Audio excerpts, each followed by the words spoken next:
издржите ли во одбраната на националните и државните интереси, како тоа што го издржавте овие 2 години? Да, апсолутно тоа.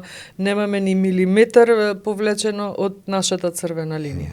И токму затоа ние се трудиме оваа реформска агенда да реализираме, бидејќи ако се почитуваат копенхашките критериуми, ние ќе исполниме. Ама мора да бидеме доследни на тоа. Ете, како што кажав, од собраниски аспект, да не се злоупотребува европско знаме за закон за игри на среќа, за закон за сметководители, за што се не знам. Да, на тој начин и така мислам дека и посериозно ќе не гледаат.